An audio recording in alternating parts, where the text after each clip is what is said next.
லைஃப்பில் நிறைய விஷயங்கள் கேட்டிருப்போம். பொறுமையாக இருந்தால் கண்டிப்பாக எல்லாமே நடக்கும். பொறுமை வாழ்க்கையில் ரொம்ப அவசியம். பொறுத்தார் பூமி அல்வார் அப்படின்னு. ஸோ இன்றைய கதைக்காலத்தில் பொறுமை எந்த அளவுக்கு நல்லது, அப்படி பொறுமையாக இருந்தால் லைஃப்பில் என்னெல்லாம் மாறும் அப்படின்னு தான் இந்த குட்டி கதையில் பார்க்க போகிறோம். வீடியோ ஸ்கிப் பண்ணாமல் ஃபுல்லாக பாருங்கள். வாங்க கதைக்களத்திற்கு போகலாம். வணக்கம் நண்பர்களே, நான் உங்கள் RTS.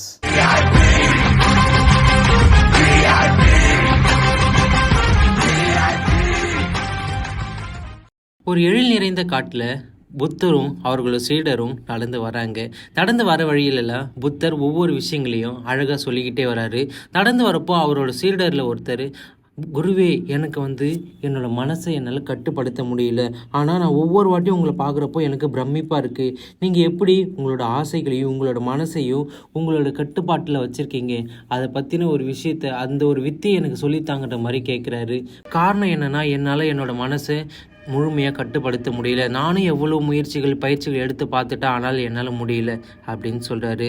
புத்தர் அதுக்கு சிரிச்சுக்கிட்டே, சரி, உன்னோட கேள்விக்கு முதல்ல பதில் சொல்கிறதுக்கு முன்னாடி இப்போ எனக்கு தாகமாக இருக்குது, அதனால் அந்த நதிக்கரைக்கு போயிட்டு கொஞ்சம் தண்ணி கொண்டு வா, என்னோடய தாகத்தை போக்கன்னு சொல்கிறாரு. அந்த சீடரும் அதுக்காக போகிறாரு. ஆனால் அங்கே பெண்மணிகள் துணி துவைச்சிக்கிட்டே இருக்கிறதால அந்த சமயம் அந்த தண்ணி அழுக்காக இருக்கிறதுன்னு நினச்சி புத்தர்கிட்ட சொல்கிறாரு. சரின்னு புத்தர் ஒரு மணி நேரம் கழித்து திரும்பவும் அந்த சீடரை கூப்பிட்டு, நீ அந்த இடத்துக்கு போயிட்டு இப்போ என்னோடய தாகத்தை தீர்க்கறதுக்காக தண்ணி கொண்டு வான்னு சொல்கிறாரு. திரும்பவும் அந்த சீடர் போகிறாரு. அங்கே யாருமே இல்லை. நதி அது பாட்டுக்கு ஓடிட்டு இருக்கு. நதியிலேருந்து புத்தருக்கு தண்ணி பிடிச்சிட்டு தராரு. அப்போது அந்த நீரை எடுத்துகிட்டு வந்தோடனே அந்த சீடர்கிட்ட புத்தர் கேட்குறாரு, இப்போ நீ தான் தூய்மை செஞ்சியா அந்த நதி அப்படின்னு கேட்குறாரு. புத்தர் அதுக்கு அந்த சீடர் சொல்கிறாரு, இல்லையே, நான் எதுவுமே பண்ணலை. ஃபஸ்ட்டு போன அழுக்காக இருந்துச்சு, இப்போ போன யாருமே இல்லை, அதுவாகவே சரியாயிடுச்சு அப்படின்ற மாதிரி சொல்கிறாரு. அதுபோல தான் வாழ்க்கையிலையும் உங்களோட மனசில் ஏற்படுற சங்கடங்களுக்கும் குழப்பங்களுக்கும் நீங்கள் தீர்வு காணணும்னு நினச்சி உங்களை நீங்கள் ஸ்ட்ரெஸ் பண்ணிக்காதீங்க. உங்களை நீங்கள் மனநிலைக்கு இன்னும் அழுத்திக்காதீங்க. அதை பொறுமையாக விடுங்க, அதுவாகவே சரியாயிடும் அந்த நதி மாதிரின்னு சொல்கிறாரு.